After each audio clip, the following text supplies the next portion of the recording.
계속 이제 이어서 성령 시리즈 더 말씀드릴게요. 이게 언제까지 갈지 저도 잘 모르겠습니다. 하여간 뭐 인도하신 대로 아마 금년 내내 갈 수도 있고, 지금 인도하신 대로 이렇게 교제 드리도록 하겠습니다. 자, 이제 오늘은 이제 무엇에 대해서 말씀드리려고 하냐면 위로자이신 성령 이렇게 말씀드릴게요. 자, 요한복음 14장으로 가서 아마 요 전전 시간에 제가 이제 교제를 드렸던 내용 중에서 아마 기억하실 거예요. 보혜사를 너희에게 주실 것이다. 보혜사는 뭐냐? 16절이죠. 요한복음 14장 16절을 보면 보혜사는 이제 영어로 헬퍼다, 돕는 자시다 이렇게 말씀드렸어요. 근데 이 헬라 원문에 보면 이제 페라클레톤이라는 그 단어인데 이 단어가 이제 사실은 그 세 가지로 이렇게 의미로 번역이 되거든요. 이제 그 중에 하나가 이제 돕는 자, 헬퍼고 또 한 가지가 이제 위로자. 위로자는 컴포터입니다. 세 번째가 이제 뭐냐면 대언자, 애드버킷이에요. 이제 헬퍼는 이제 우리가 이미 그때 제가 말씀드려서 공부를 했고, 이제 두 번째 그 위로자, 컴포터, 그걸 좀 이제 오늘 좀 주로 말씀드리고, 애드버킷은 이제 요한일서 2장에 보면 우리에게 대언자가 계시다. 이제 그분은 누구냐? 아버지 우편에 계신 예수 그리스도시다. 그래서 그분께서 대제사장이 되셔서 우리를 대신해서 아버지께 아뢰신다. 그건 이제 대언자잖아요. 변호사라는 얘기인데, 그러니까 예수 그리스도를 대언자라고도 하기도 하고, 또 이제 이 헬라어 그 원문을 대언자, 에드보킷으로 번역을 하게 되면 성령님께서 결국 뭡니까? 우리를 대신한 대언자가 되시는 거예요. 변호사가 되시는 거예요. 그러니까 이제 우리가 이제 성령에 대해서 이렇게 쭉 공부를 해보면 무엇을 이제 알 수가 있냐면 성령님의 임무와 역할을 분명하게 알 수가 있어요. 그것은 뭐냐면 예수 그리스도께서 이 땅에 성육신 하셔서 지상에서 계시면서 하셨던 일을 그대로 이어받아서 하시는 분이 성령님이에요. 그래서 이제 여기서 보면 그래서 이 요한복음 14장 16절에 이 보혜사라는 단어를 이 대언자라도 이제 번역이 가능한 거예요.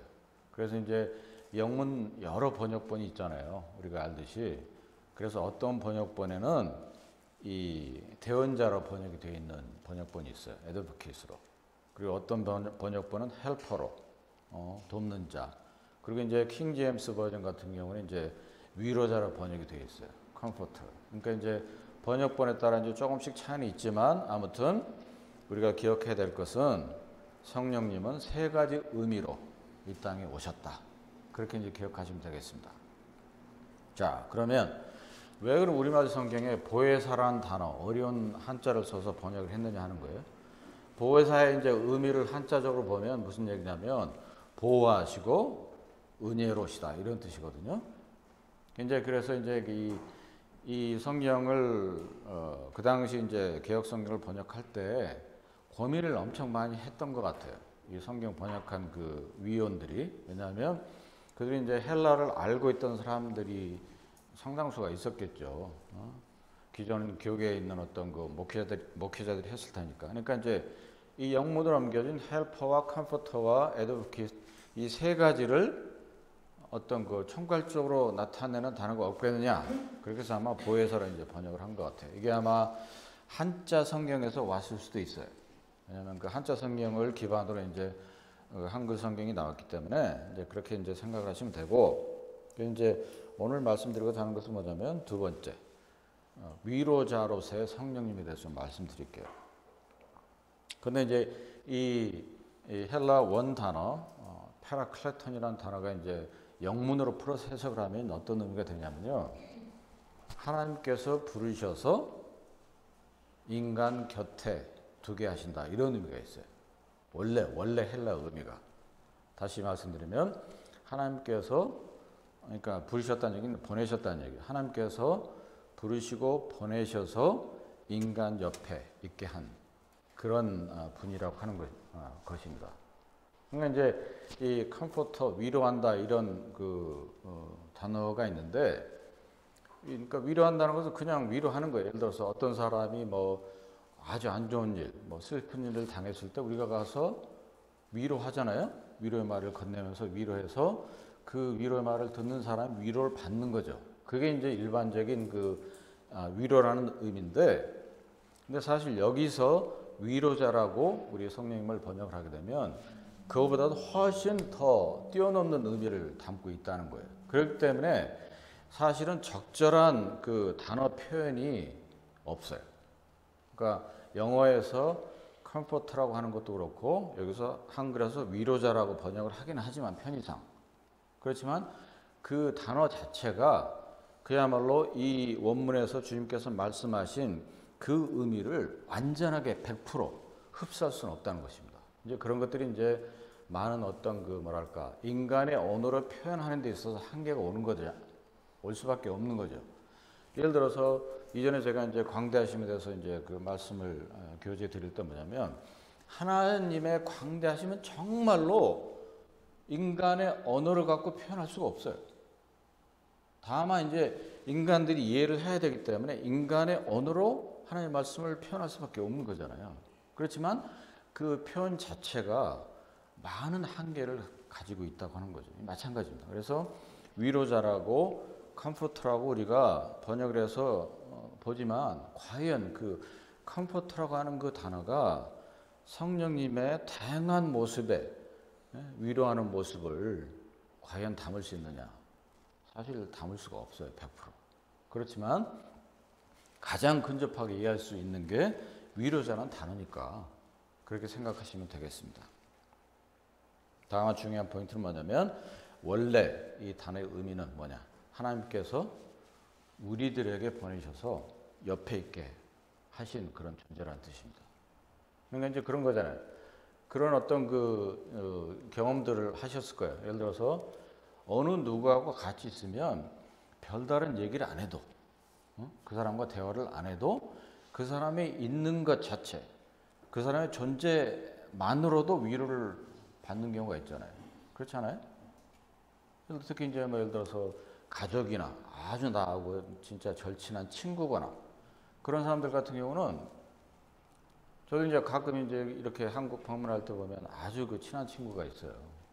대학 때부터 친한 친구가 있는데 그 친구하고는 그때 대학 때부터 그렇게 죽이 잘 맞았어요.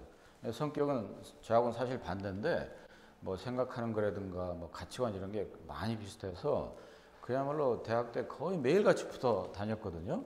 그러니까 지금도 보면 이제 갈 때마다 이제 그 친구는 제가 한 달 정도 머물면 대여섯 번은 봐요. 그만큼 가까운데 그 친구하고 예를 들어 차를 타고 가거나 아니면 뭐 커피를 마시고 있거나 했을 때 아무 얘기도 안 해도 서로 그냥 그 친구가 옆에 있는 것만 해도 뭡니까? 위로가 되는 거예요. 편안함이 있고. 그런 거거든요. 그러니까 이제 거기에 포인트가 있는 거예요. 성령님께서 왜 모든 믿는 자 그리스도인 안에 내재케 하나님께서 하셨는가라고 하는 거예요. 그 얘기는 성령님께서 내 안에 내재 계신 것 자체만 해도 위로가 된다고 하는 것입니다. 그런데 내 안에 계신 것뿐만 아니고 그 이외에도 많은 위로의 일을 저희들에게 하시는 거예요. 그 부분을 이제 말씀 드리고자 하는 것입니다. 어떠한 그 위로를 성령님 통해 저희들이 받느냐 한 7가지만 좀 말씀드릴게요. 요거는 이제 그 중요한 포인트니까 이렇게 노트를 하시면 좋겠습니다. 첫 번째, 우리가 연약할 때 힘을 주십니다. 그렇죠? 로마서 8장에 있는 그 구절이잖아요. 모든 것이 협력한 선을 이룬다. 그 구절 말씀하시기 전에 뭡니까? 우리가 어떻게 힘든 과정이 있을 때, 그 고난에 대한 말씀하신단 말이에요. 그리스도와 함께한 후사, 영광을 보이시면서 그러나 너희가 그 영광에 이를 때까지, 그 영광을 유업으로 받기 전까지 너희들에게 힘든 일이 있을 수 있다. 그러다 보면 어떻게 됩니까? 우리는 연약하기 때문에 힘든 역경, 고통이 찾아오면 이게 힘드는 거예요.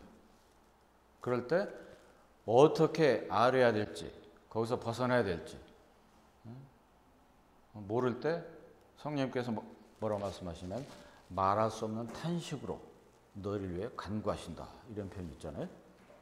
굉장히 성령님의 중요한 저희들을 향한 위로 중에 하나입니다. 내가 약할 때 힘을 주신다.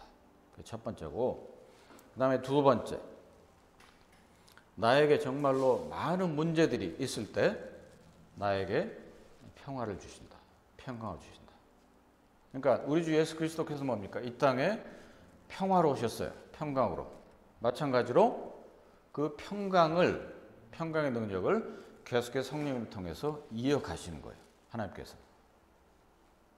그래서 내가 정말 문제, 어려운 문제, 그런 게 있을 때 나에게 평강을 계속해서 주시는 그런 역할을 하신다고 하는 거고, 그 다음에 세 번째, 내가 어떤 그 중요한 결정을 하고 내 삶을 앞으로 어떻게 살아야 되지? 그럴 때 많잖아요. 우리의 실생활에서. 그럴 때 성령은 또 지혜를 통해서 위로하신다고 하는 거예요. 그래서 이제 잠언이나 전도서나 아가서나 이런 데 보면 시편도 마찬가지인데 그 지혜에 대한 많은 그 구절들이 나오잖아요. 나오는데 결국 뭡니까? 우리 안에 내재해 계신 성령의 능력을 통해서 하나님의 하늘로부터 오는 지혜를 그 그리스도인이 깨닫도록 하시고 그 삶에 적용할 수 있도록 하시는 거예요. 그래서 이제 야고보서 1장에 나오잖아요. 후반에. 하늘로부터 오는 지혜는 성결하며 쭉쭉 나온단 말이죠. 그러니까 그러한 그 지혜를 배워갈 수 있도록, 깨달아갈 수 있도록 성령을 통해서 저희들에게 도움을 주고 계신다. 위로하고 계신다. 이런 것이고요. 그 다음에 네 번째. 우리가 때때로 이제 방황하고 어디로 갈지 몰라서 그럴 때가 많이 있잖아요. 그리고 당혹할 때도 있고, 그럴 때 성령님께서는 최선의 길로 우리를 인도하신다. 그것이 이제 그 인도하심을 통해서 저희들을 위로하시는 거죠. 그 다음에 다섯 번째. 그 지난 시간에 말씀드렸어요. 그 하나님의 나라가 모든 그리스도인에게 장차 임할 그 도성에 하나님의 나라가 축소카피로 재현되어야 된다고, 실현되어야 된다고 말씀드렸잖아요. 그래야 되는데 우리의 삶 속에서 많은 거침들이 있잖아요. 그런 거침들이 오게 되면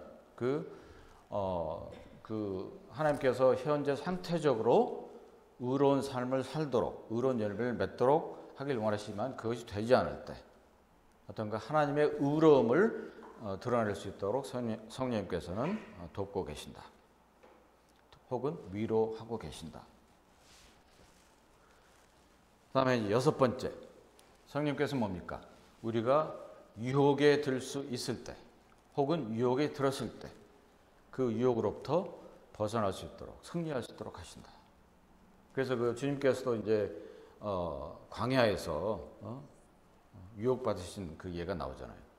그런데 어떻게 말씀하고 있냐면 성령의 충만함을 받아서 예수께서 광야로 가셔서 이렇게 이제 표현이 되어 있거든요. 그러니까 동일하게 마찬가지로 오늘날도 우리가 유혹적인 환경에 있을 때나 혹은 어쩌다가 유혹에 빠졌을 때 그것을 이겨낼 수 있도록 하신다.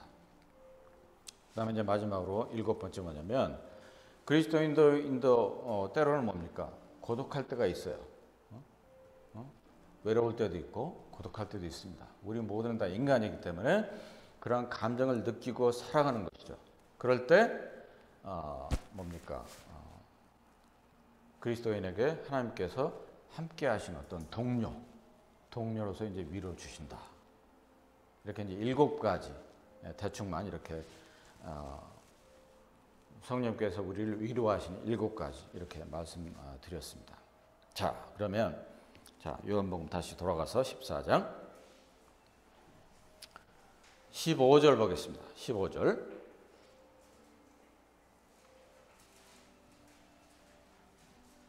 (14절) 읽고 15절 보는 게 낫겠네요.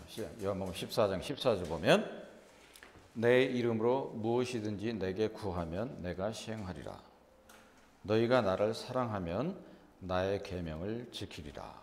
내가 아버지께 구하겠으니 그가 또 다른 보혜사를 너희에게 주사 영원토록 너희와 함께 있게 하시리니. 그리고 이제 16절 17절은 뭐 몇 차례 이제 봤으니까, 자 이제 말씀드리고 사는 것은 15절이에요. 너희가 나를 사랑하면 나의 계명을 지키리라. 근데 이제 사실은 그 나의 계명을 지켜라 합니다. 명령문이에요. 지키리라, 지킬 것이다가 아니고, 사실은 너희가 나를 사랑한다고 하면 나의 명령을 지키랍니다. 나의 계명들을 지키랍니다. 그리고 나서 16절이 이제 나오는데, 내가 아버지께 구할 것이다. 성령을 너희에게 주시도록, 이런 얘기거든요. 그래서 여기서 보면 투명하게 알 수 있는 게 이제 그 뭡니까? 아버지께서 보내시는 거죠. 그 전에 뭡니까? 주님께서 아버지께 구하셔야 되는 거고, 그 전에 뭐죠? 주님을 사랑하고 계명을 지켜야 되는 거잖아요. 이제 이 구절을 갖고 이제 그 알렉산더 맥클라렌이란 그 정말로 뛰어나신 그 성경학자분인데, 그분이 이제 뭐라고 설명하시냐면, 사다리 예를 드셨어요. 사다리. 참 절묘한 비유라고 생각했는데, 제가 이 땅과 하늘에 닿는 사다리가 있다고 생각을 해보자는 거예요. 그 사다리인데, 사다리 보면 그 스텝 있잖아요. 이렇게 딛고 올라가는 스텝이 있는데, 스텝이 3개가 있다고 생각을 해보자는 거예요. 하늘까지 닿는데, 땅에서. 첫 번째 스텝은 뭐냐? 믿음이다. 두 번째 스텝은 뭐냐? 주님을 사랑하는 거다. 세 번째 스텝은 뭐냐? 주님을 순종하는 것이다. 이거라고 하는 거예요. 이게 순차적으로 돼야 된다고 하는 거죠. 믿음, 사랑, 순종. 그래서 보면 잘 보십시오. 너희가 나를 사랑하면, 그 전에 뭡니까? 주님을 믿어야 되는 거잖아요. 믿음이 베이스가 돼야 주님을 사랑할 수가 있는 것이고, 그 다음에 해야 될 게 뭐냐면 주님의 계명을 지키라는 거예요. 순종이잖아요. 그렇게 되면 뭡니까? 16절에 그랬을 때 내가 아버지께 구하겠다, 이런 얘기예요. 그럼 아버지께서 보내실 것이다. 그래서 다시 그 3가지 스텝, 믿음, 사랑, 순종이고, 또 순서가 뭐냐면 순종에 이르면 내가 구할 것이고 아버지께서 보내실 것이다, 이렇게 설명을 했어요. 그러니까 이것은 이제 물론 성령에 임하실 것을 말씀하고 있지만, 이 구절이 사실은 그대로 뭡니까? 요한복음 15장에도 있는 것처럼 너희가 내 안에, 내가 너 안에, 아버지가 내 안에, 내가 아버지 안에, 너희로 하여금 하나가 되게 하기를 원한다, 이런 기도 하신 것처럼 요한복음 17장에 동일하게 그리스도인의 삶에도 이미 성령께서 내재 계셨다 할지라도, 그러한 그리스도인의 삶에도 이게 동일하게 적용이 되는 원칙이에요. 믿음의 근거에서 주님을 따르고 섬기고 사랑하고, 그리고 그것이 순종으로 나타내야 되는 거죠. 그럼으로 인해서 결국 뭡니까? 그분께서 말씀하신 것은 뭐냐면, 이 3가지 스텝에 근거해서 그 7가지, 아까 말씀드렸죠. 7가지 그 성령의 위로하시는 것이 달라진다, 달라질 수 있다 라고 하는 것입니다. 당연히 그렇겠죠. 그렇죠? 그 3가지 스텝이 어느 정도 튼실하냐에 따라서 결국은 성령님께서 나에게 임하시는 위로의 7가지 모양이 달라질 수 있어요. 그렇지 않겠어요? 그 3가지 스텝이 정말로 단단해서 아주 강한 사람하고, 그냥 예를 들어서 크랙이 가가지고 곧 부서질 것 같은 그런 사람하고 분명히 성령의 위로가 다를 수밖에 없죠. 이게 그런 것들을 저희들이 이제 생각을 해야 된다고 하는 것입니다. 우리가 이제 성령께서 우리 안에 내재 계시니까 그것을 당연시하고 살아가는 그런 우를 범할 것이 아니고, 내 안에 계신 성령님께서 이런 7가지 모양으로 나를 위로하시는 것이 정말로 나에게 크게 다가올 수 있도록 해야 되는 것이 우리가 해야 될 일이라고 하는 거예요. 그러기 위해서는 기본적인 3가지 스텝, 믿음과 그걸 섬기는 것과 그분께 순종하는 것, 이 3가지가 매일의 삶 속에서 제대로 되어져 가고 있느냐, 내 안에서. 그것이 중요하다고 하는 거죠. 그것이 제대로 되어 있지 않다고 한다면 그 스텝이 정말로 단단하게 되어 있지 않다고 한다면 내 안에 역사하시는 성령의 그 정도나 양이 커질 수가 없는 것이죠. 저희들이 이제 그것을 이제 확실하게 생각을 하고 내일의 삶을 살아야 되는 것이고, 또 이제 말씀드리고 싶은 것은 뭐냐면 성경에 보면 비유와 은유가 많이 나와요. 특히 이제 복음서에 보면 주님께서 비유로 말씀하시되 많은 것 비유로 말씀하시는데 또 은유적인 표현도 많이 나와요. 그러니까 비유와 이제 은유는 이제 조금 차이가 있는데, 그 은유는 뭐냐면 그 명확하지 않게 A와 B를 비교하는 거거든요. 비유는 이제 명확하게 A와 B를 비교하는 건데, 예를 들어서 성령을 이제 성경에서 은유적으로 한 5가지 표현을 하고 계세요. 자, 첫 번째, 불로 표현되고 있죠. 사도행전 2장에 불 같은 것이 하늘로부터 내려와서. 뭡니까? 불은 그 따뜻하게 하는 성질이고 또 뜨겁게 하거나 그리고 음식을 해 먹거나 그리고 소독하는 데도 이제 불이 쓰는 거죠. 그것을 일단 생각을 해보겠습니다. 그 다음에 두 번째, 바람으로 많이 비유해요. 호련히 바람이. 그리고 이제 그 주님께서 이제 그 성령에 대해 설명할 때 바람을 이제 사용하셔서 설명하셨는데, 바람은 뭐죠? 바람을 통해서 우리가 뭐냐면 신선한 공기를 흡입할 수가 있어요. 호흡할 수가 있죠.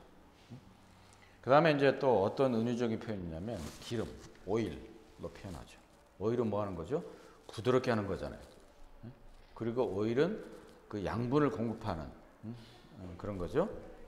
그 다음에 4번째가 이제 생수, 물인데 물이 없으면 생명체가 죽잖아요. 물이 없으면 살 수가 없어요, 사람이. 어떠한 음식보다도. 그래서 물을 통해서 우리에게 생명을 넣어주시고 생기롭게 하시죠. 깨어나게 하시고. 그 다음에 5번째로 보면 비둘기라는 표현이 나와요. 주님께서 세례요한에게 세례 받으시고 올라오시니까 하늘에서 비둘기처럼 이렇게 나오잖아요. 성령이 오르락내리락 하셨다, 이런 표현이 나오는데, 비둘기는 뭐냐면 화평, 평화를 상징하는 거죠. 그러니까 이제 이 5가지의 성령의 어떤 은유적인 특성을 좀 보자는 거죠. 이것을 이제 우리가 생각해야 될 것은 이 5가지 은유적인 성령의 표현을 내 삶에 어떻게 구현해 낼 것인가, 이것을 이제 보자는 거예요. 불처럼 뜨거움과 따뜻함과 그리고 어떤 소독하는 것, 깨끗하게 하는 게 과연 그런 측면에서 내가 성령의 능력을 인지하고 있는가 생각해 보자는 거죠. 그 다음에 2번째로 바람처럼. 예를 들어서 우리가 그 집에 창문을 닫아놓으면 완전히 답답하잖아요. 매캐 냄새도 나고. 그러다가 바람 부는 날에 그 윈도우를 쫙 열면 그 신선한 바람이 쫙 들어오면서 그 집안의 공기가 아주 맑아지잖아요. 그런 것처럼 나의 삶에서 혹시나 그럼 텁텁함, 이러한 가운데 내가 영적으로 있지 않는가. 그럴 때 내가 어떻게 하면 성령을 통해서 그러한 그 외부의 신선한 공기가 나에게 들어오도록 할 수 있겠느냐. 그 다음에 3번째, 오일이잖아요. 부드럽게 하고 양분을 공급하고. 나에게 예를 들어서 모난 부분이 있어서 그야말로 기계가 뭐 돌아가는데 기름칠이 안 돼 있으면, 차가 말이죠, 기름칠이 안 돼 있으면 오래되면 뭡니까? 소리가 나고 퍽퍽하잖아요. 막 삑삑삑 소리도 나고. 과연 내가 그러지 않는가? 주님 보시기에. 그것도 한번 생각을 해볼 필요가 있고, 또 물입니다. 물을 통해서 우리가 생명을 유지하듯이 정말로 내가 그 물은 또 하나님 말씀을 또 상징하고 있잖아요. 그러면 내가 정말 하나님 말씀을 계속해서 습득하면서 그 하늘로부터는 생명수를 내가 마시고 있는가. 그다음에 마지막으로 비둘기처럼 화평, 평화를 상징하는데 내가 예수 그리스도의 그 화평을 은혜로 받은 자로서 그 화평함을 내가 내 스스로 화평함을 유지하면서 그 화평함을 다른 이들에게 끼치고 있는가. 이런 걸 생각해 봐야 된다고 하는 거죠. 그러니까 지금 7가지 성령님께서 우리의 믿음과 섬김과 순종에 근거한 위로하신 부분들을 7가지 받고 그 다음에 5가지 성령의 은유적인 표현을 받는데 이런 것들을 저희들이 깊이 한번 생각을 해보자는 겁니다. 이런 것들을 통해서 정말 우리가 무엇을 깨닫고 무엇을 느끼고 그리고 어떻게 우리가 변화가 돼야 될 것인가. 참 중요하지 않겠어요, 이런 것들이? 그리고 이제 또 이제 말씀드릴 것은 요한복음 14장 26절에 보시면 전에도 이제 본 구절인데 다시 한번 읽어보겠습니다. 보혜사 곧 아버지께서 내 이름으로 보내실 성령 그가 너희에게 모든 것을 가르치시고 내가 너희에게 말한 모든 것을 생각나게 하시리라. 특히 이제 주목해 보실 것은 가르치시고 나오죠. 요한복음 13장 그 앞장에 보면 주님께서 그런 말씀하세요. 너희가 나를 주라 선생이라 하지 않느냐. 그러니까 분명하게 예수 그리스도는 선생으로 언급이 되어 있어요. 그런데 이 성령님은 선생으로 언급되지 않았어요. 그 단어를 사용해서 언급된 바가 없어요. 그런데 여기에 보면 모든 것을 가르치신다 이렇게 나오잖아요. 가르치실 것이다 미래형인데 결국 이제 왜 이렇게 기록을 했느냐 하면 주님께서 이 땅에 성육신 하셔서 인간의 모습으로 오셨잖아요. 그러니까 그 선생이라는 어떤 직책, 그 직업 있잖아요. 그 직책으로 표현을 해도 사실 뭐 별 문제가 없는 거죠. 일리가 있어요. 근데 이제 성령은 영이시잖아요. 눈에 보이질 않아요. 보이지 않으니까 굉장히 추상적이니까 선생이다라고 이렇게 지칭하고 언급하기가 사실은 어려움이 있는 거죠. 그렇지만 분명한 것은 가르치실 것이다. 결국 뭐냐? 서두에 말씀드렸던 것처럼 성령님의 역할과 임무는 우리 주 예수 그리스도께서 이 땅에 오셨을 때 하던 일을 그대로 이어받아서 하고 계시는 거예요. 대언자 역할도 하고 계시고 그 16절에 있는 대로 또한 선생님으로서 역할도 하고 계신다고 하는 거예요. 성령님께서. 이제 그것은 그렇게 이제 보시면 되겠고요. 자, 그다음에 이제 좀 이제 추가로 말씀드릴 것은 뭐냐면 이러한 그 성령님의 위로하심이 저희들에게 늘 있는데 이제 이 이외에도 위로하심 이외에도 이제 몇 가지 성령께서 저희들에게 행하신 일들이 있는데 그거 좀 이제 몇 가지만 좀 보겠습니다.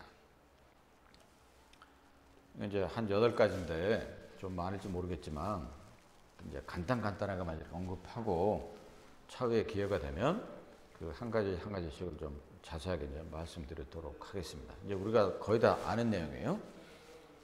첫 번째. 성령께서는 뭡니까? 우리를 자유케 하셨어요. 생명의 성령의 법이 죄와 사망의 법에서 너를 해방하였습니다. 그러니까 이제 죄와 사망의 법에서 그 안에 갇혀 있었던 거잖아요. 법에서 있었던 자들 갖다가 생명의 성령의 법이 해방시키신 거예요. 정말 이건 놀라운 일입니다. 놀라운 일이에요. 그래서 그 죄와 사망의 법, 사실은 그 율법을 지칭하고 있는데 그 율법에 요구한 것을 인간은 다 지켜낼 수가 없어요. 100%. 그것을 아셨기 때문에 하나님께서는 성령님을 보내셔서 결국은 생명의 성령의 법이 그런 죄와 사망의 법으로부터 벗어날 수 있도록 하셨다고 하는 거. 그게 첫 번째고, 그 다음에 두 번째로 가서 우리에게 영원한 약속을 하셨죠.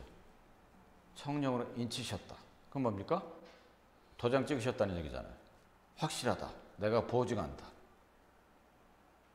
즉 성령을 통해서 예수 그리스도를 통해서 구원받은 사람은 거듭난 사람은 성령이 임하시게 되고 그 임한 성령은 그 성령께서 인치신 거예요.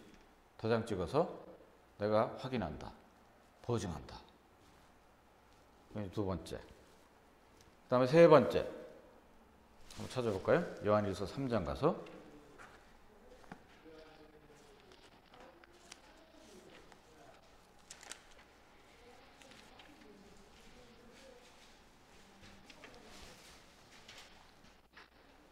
요한일서 3장 맨 마지막 절 24절 보면 요한일서 3장 24절 그의 계명들을 지키는 자는 주 안에 거하고 아까 이제 그 뭡니까? 요한복음 14장 15절에 나와 있는 그 말씀이에요. 그대로 주는 저 안에 거하시나니 우리에게 주신 성령으로 말미암아 그가 우리 안에 거하시는 줄을 우리가 아느니라. 즉 예수 그리스도께서 우리 안에 거하신다고 하는 거고 자, 한 장 넘으셔서 4장으로 가서 4장 13절에도 이렇게 말씀하고 있어요. 그가 성령을 우리에게 주심으로 우리가 그 안에 거하고 그가 우리 안에 거하시는 줄을 아느니라. 그렇죠? 즉 성령을 통해서 우리는 아는 거예요. 우리가 주 안에 거하고 주가 내 안에 거하신다. 이게 얼마나 놀라우신 일입니까? 그 영존하시는 정말로 크신 하나님께서 내 안에 거하신다고 하는 거예요. 내가 그분 안에 거하고 어떻게 해요? 성령을 통해서. 다음에 네 번째, 그 로마서 8장에 나오는 말씀인데 한번 보겠습니다. 로마서 8장.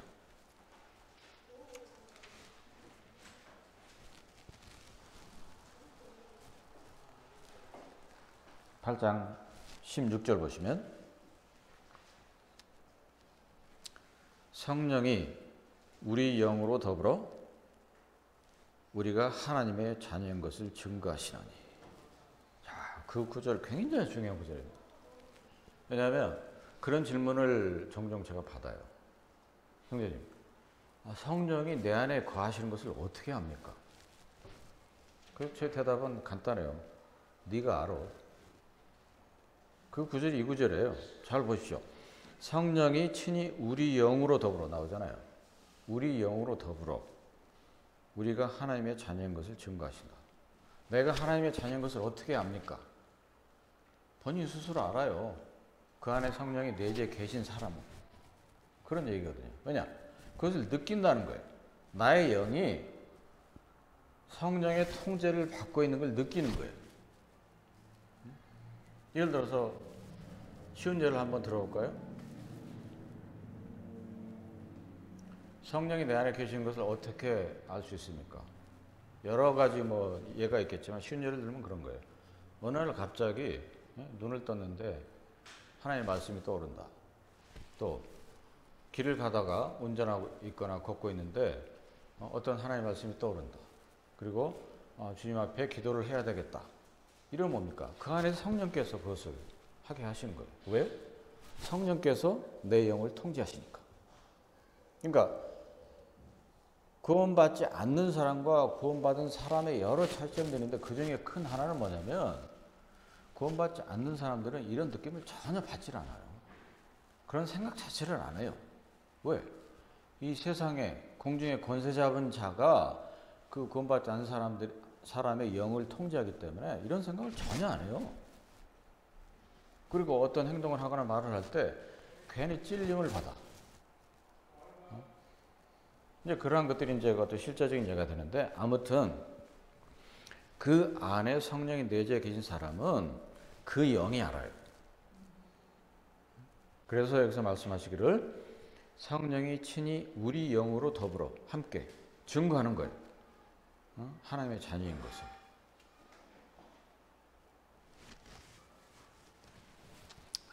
자, 그 다음에 다섯 번째로 가면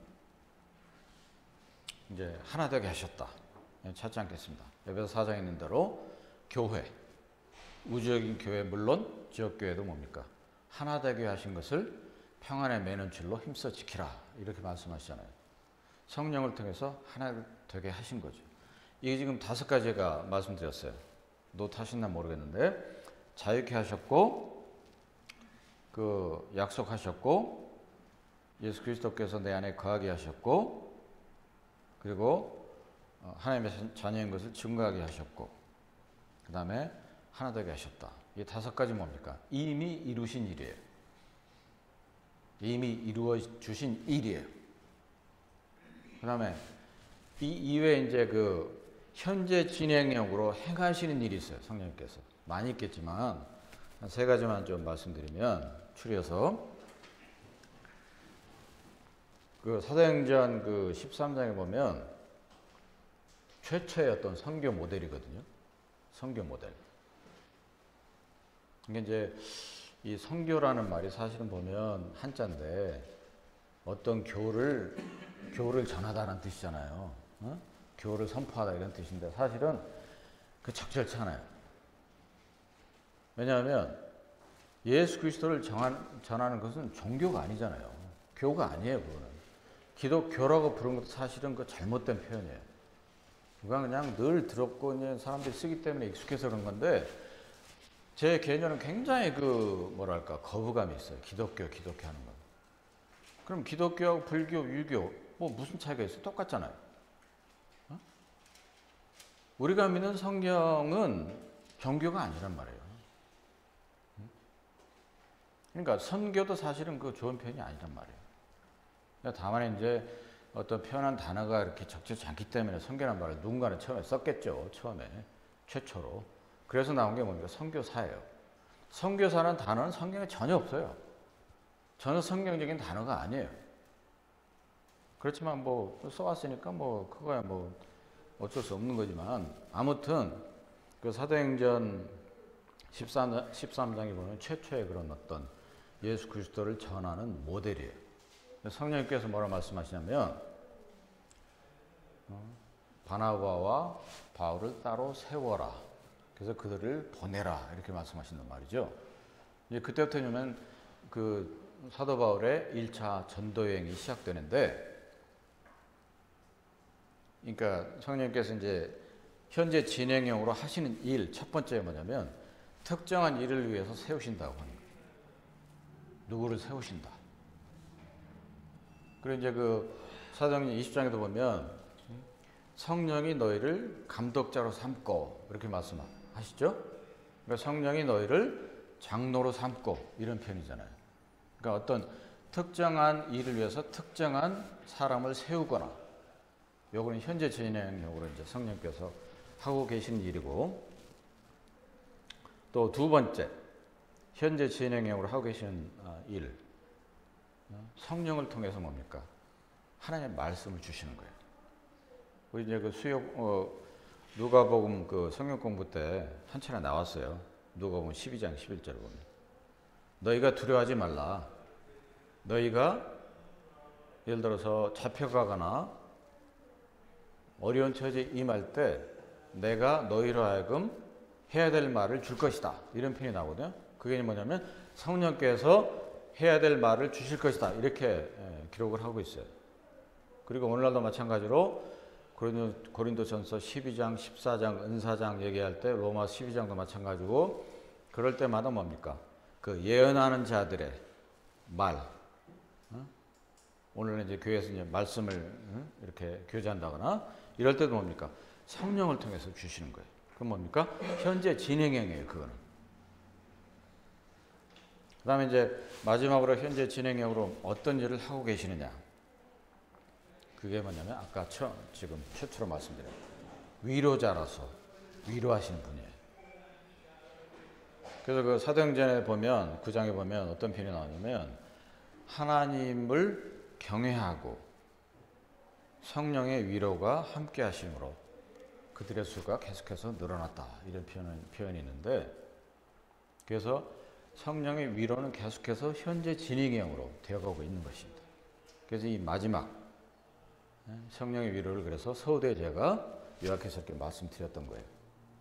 자, 아무튼 마무리하게 되면, 그래서 오늘날 성령님께서 우리를 통해서 위로하시는 7가지 정말 중요한 것입니다.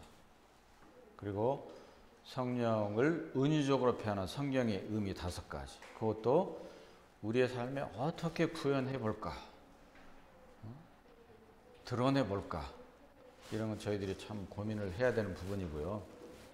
또 이 위로하심 이외에도 5가지 이미 성령께서 이루신 일, 그리고 위로 포함해서 3가지 현재 진행형으로 하고 계신 일. 그래서 저희들이 참 늘 기억하면서 살아가면 정말 성령께서 왜 내 안에 내재 계시 하나님께서 하셨을까? 정말로 깊은 의미가 있는 거예요. 깊은 의미가 있고, 그 성령을 통해서 결국 뭡니까? 하나님께서 점점 더 우리 보시기에 지난주에 말씀드렸던 대로 상태적으로 의롭다함을 점점 더 입도록 하시는 것이죠. 놀랍지 않습니까? 정말로 놀라운 진리 가운데 두셨어요. 그런 자들로서 저희들이 이 땅에 살면서 참 때때로 지치고 피곤하고 힘들고 한다 할지라도 그런 것에 개의치할 필요가 없어요. 개의할 필요가 없는 거죠. 왜냐하면 이러한 하늘에 속한 신령한 복을 정말로 풍성하게 받은 자들이에요. 저희들은 이미. 다만 문제는 저희한테 있는 거죠. 그런 것들을 인식하지 못하고 살아가는 거예요. 왜요? 이 세상 일에 치여서. 그러니까 말씀하시잖아요. 사도 바울을 통해서. 보이는 것이 영원한 것이 아니다. 잠깐인데 왜 거기에 매달려서 치여서 사는 얘기. 보이지 않는 것. 영원한 것을 바라봐야 되지 않겠어요? 영원한 관점을 가지고. 베드로서 1장에도 베드로 사도를 통해 말씀하신 것처럼 원시적인 안목을 가지고 멀리 보라는 거죠. 멀리 보고 신의 성품에 참여함이 그야말로 마땅한 것이죠. 네, 기도하겠습니다. 아버지 하나님, 참 감사를 영광을 올립니다. 참 다시 한번 저의 내재에 계신 성령님께서 저희들을 어떻게 위로하시고 또 성령님의 그 은유적인 그 모습들을 저희들 삶 속에서 어떻게 참 드러낼 것인가를 또 말씀하심을 감사드립니다. 정말 저희들이 깨닫게 되는 것은 참 저희들이 하늘에 속한 신령한 복을 정말로 넘치게 받은 자들인 것을 다시 한번 깨닫게 됩니다. 이런 것들 저희들 늘 기억하게 하시고 참 더욱더 주님 보시기에 의로운 삶을 살아갈 수 있는 자들로 점점 더 세워주시기를 원하옵나이다. 오늘 이렇게 귀하신 말씀 인도심을 감사드리옵고 존귀하시고 살아계시고 다시 오실 존귀하신 우리 주 예수 그리스도 이름으로 감사하며 기도합나이다. 아멘.